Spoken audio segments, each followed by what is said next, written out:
And a lot of things that people may not know about you so far, like you were talking about, is the fact that you have a spending plan, and you have put out a plan to grow the economy. Let's talk first about the growing the economy, because I don't think there's a person listening that doesn't understand now, finally, what economy is, that it needs growing, and it means jobs, and there aren't any. There doesn't seem to be any planned out there that's really growing jobs. What do you got? Tell them about your plan. Let's start by saying, what do we mean by growing the economy? I don't mean growing the government sector in the economy. I mean, how does the economy grow? The economy grows when jobs are created and when jobs pay better because they're created, okay? Mm-hmm. How does that happen? Well, that happens because people have enough confidence to take their money and use it to start a business or expand an existing business, okay? That's how that happens. And that's not happening right now.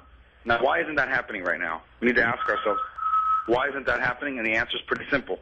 It's not happening because of the uncertainty being created by Washington, D.C. I mean, for example, the current tax code that was established in 2001 and in 2003, that tax code is going to expire at the end of this year, and everybody's taxes are going to go up. The Democrats' answer to that is, well, we're only going to let taxes go up on the rich. Here's the problem. Their definition of rich is very scary. Their definition of rich is any S corporation that makes more than $200,000 a year. Well, that only happens to be the companies that employ over 20 million Americans. So that's problematic. Obamacare has scared people from hiring more employees because they're afraid to trigger some mandate they can't afford. They're threatening now through the Environmental Protection Agency to impose the equivalent of a cap-and-trade system, which is going to make their electric bills higher and their cost of operating higher. People read this stuff and they decide now's not a good time to go into business, and as a result, jobs are not being created. So the most important thing we can do is stop things like the cap-and-trade, stop things like the Obamacare and replace it, and make clear what the tax code is going to be going forward by making permanent the 01 and 03 tax rates. Mm-hmm. And none of that's going to get done until after the election. That's the sad part. Nothing's going to get done between here and the election. So we got to get the right people elected. Your idea of a spending plan, talk about that. Well, again, here's my criticism of Republicans. The Republicans have always been very good at the tax side, but they've been not so good at the spending side. And if all you do is the tax cuts without the spending reductions, you're gonna grow the debt. So we've got to change that. And the way we change that is now come. But I want to start with a balanced budget amendment. We need a balanced budget amendment. Are you going for that? You're going to go for that?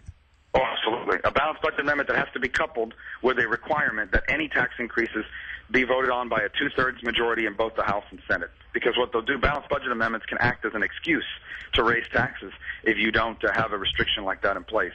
The next thing is I think that we should reduce the federal workforce, and the way you do that is for every 2 people that retire out of the federal government, you only hire 1 person to replace them.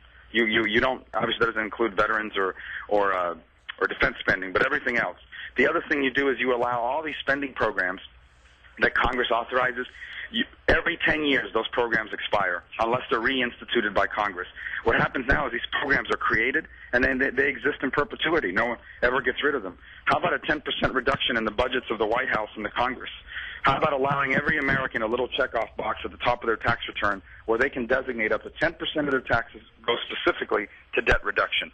That's part of our 12-point plan. We have a 12-point plan to reduce the debt and get spending under control, and another 12-point plan to grow the economy. If we were able to pass those 24 ideas, America would have an era of prosperity we haven't seen in a long time.